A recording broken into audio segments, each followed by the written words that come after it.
Welcome to This Old Nerd. I am This Old Nerd Iyaz, and this show is all about having the most tech-forward home and life as possible. Today's project is all about mindfulness meditation. We're going to use tech to make that a lot easier. Now, I'll talk a little bit about meditation and why it's important.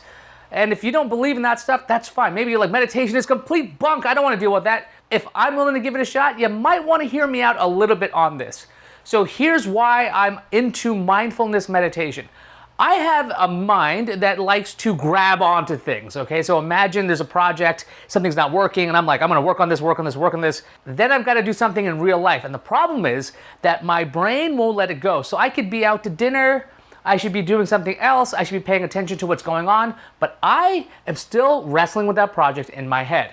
Now, my obsessive nature is good in some things and it's really bad in other things. So it's been recommended to me to use meditation as a method of calming my mind down. Now, does that mean you gotta sit in a room and just focus on your breathing and just hope that your mind will calm down? Maybe for some people that's the way it works. For me, not so much. I read a bunch of books. I went to a temple once. I tried to do some unguided meditations, and I'll tell you what, those don't work so well for me. So the thing I found for me, the thing that works the best for me, is an app. Go figure. I try to look for technology to solve my problem. I use a couple of different apps, but the one I use the most is something called Buddhify.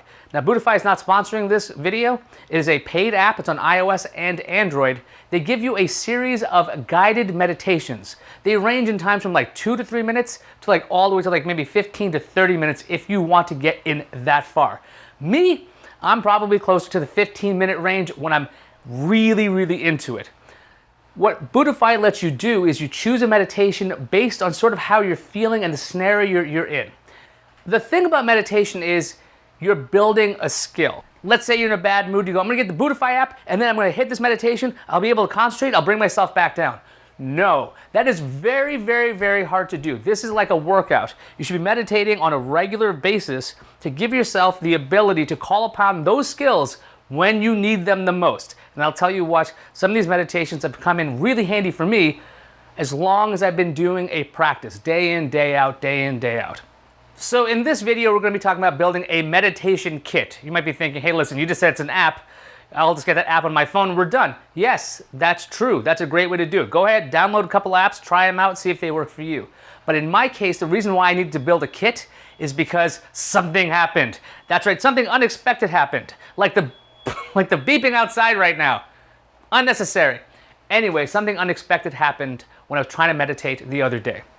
I go to my phone, hit the app, it crashes. Go to my phone again, crashes. Do a whole bunch of restarts, none of it's working. Well, you know what? This is already a frustrating experience. I'll turn to my iPad. Guess what? I forgot to charge my iPad. So I'm like, okay, this is very annoying. I'm trying to bring calmness upon my person, and guess what? I'm getting very frustrated. So I eventually find a way to meditate. I've actually loaded the app onto a Chromebook that runs Android apps, and I was able to meditate through that. During this meditation, an idea struck me. Dude, you need a meditation station, some kind of meditation kit, just in case this happens again. Okay, so I wrote the idea down real quick on a notepad, and then I went back into my meditation, completed it, and then we do this. Behold, my meditation kit. Very exciting, I know. Now, this is just a box that looks like a book, which is very nice. Inside is a pair of wired headphones and an old iPhone 6 that has a headphone jack. Now, I should put a notepad in here so if I have ideas, I can write them down. I also needed to modify this box because what I needed is to make sure this thing's always charged. So I drilled a hole in the bottom of it. You can see that here. You can see the video of me doing it right now, I think, in another take, because I tried to do this video a while ago and everything crashed. We got our book box, we got our drill. Gonna try to center this. Stop honking outside.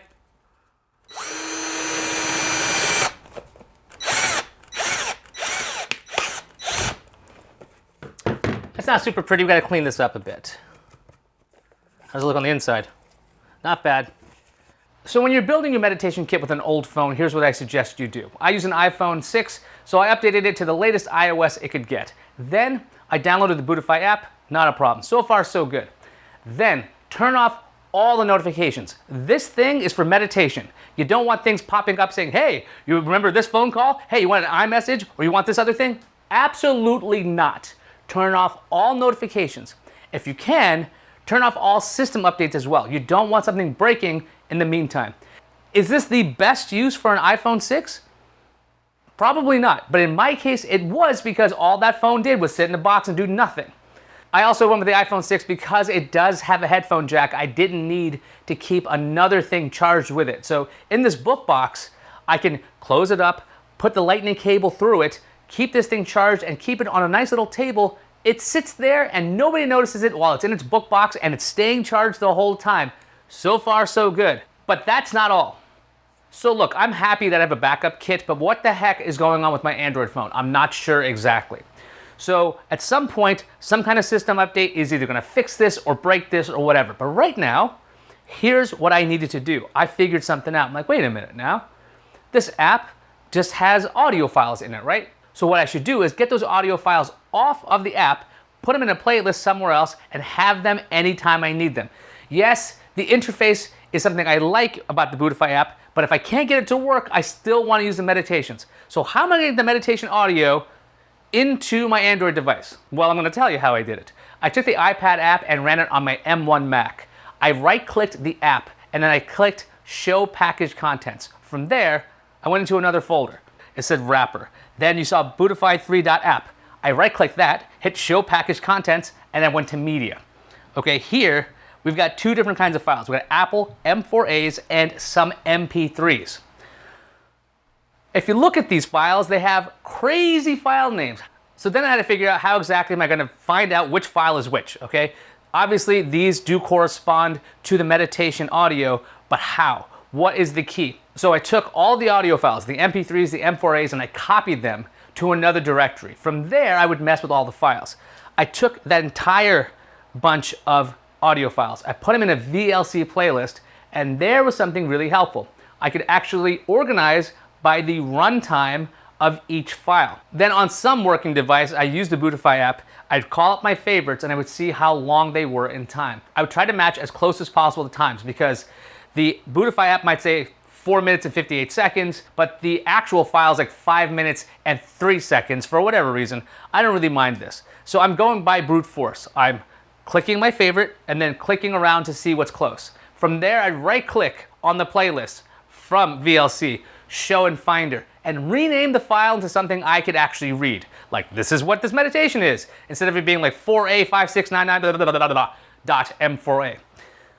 So far, so good. I've identified a key amount of meditations I need for emergencies, but one of the things that I needed to do is that these M4As, when I tried to open them on my Android phone, guess what they do?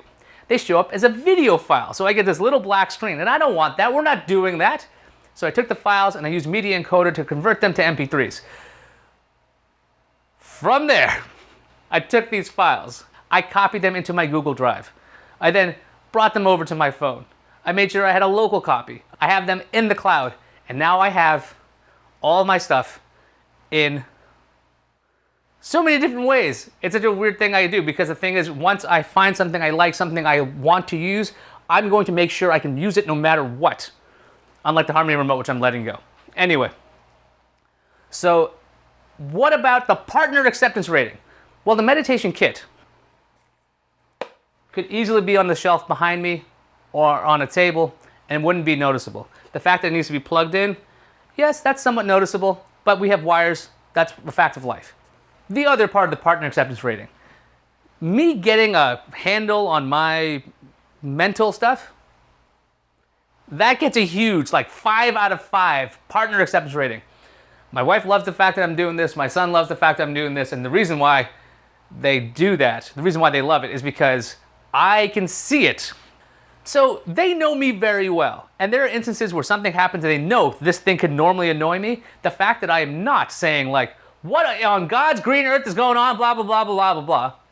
Phrase I don't really say very often, but let's say that's my normal response. I'm no longer subjugating them to this tirade. I'm just like, okay, breathe it out, get it done. Thank you so much for watching this episode.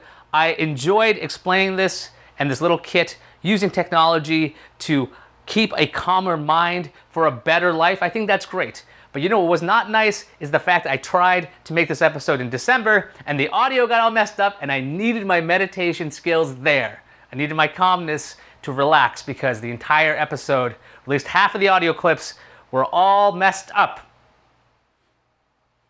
Rats. Anyway, I want to remind you guys, if you like this episode, hit like, subscribe, all that fun stuff. We got a lot more subscribers. I saw that. That's great. Thank you so much for being here. Really appreciate that. We have a Patreon if you want to support the show. Patreon.com/Iyaz. That's IYAZ. There, you can get our thank you, early access to our videos, and video credits. We have new patrons. I'm so excited. Thank you so much for supporting the show because it may support my dream of doing this full-time once again. Anyway, I've been Iyaz Akhtar asking you, how's your tech life? Because it could be better.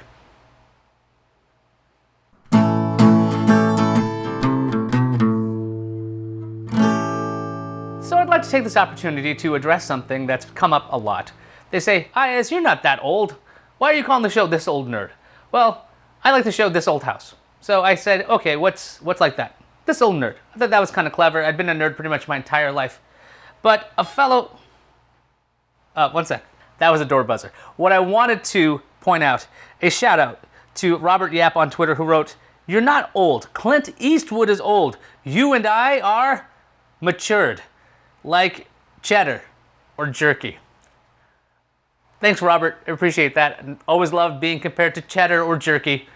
And tell you what, getting older by the second. So one day, I guess the title will fit the person. We'll see everybody next time. Bye. Cheddar. Cheddar the dog.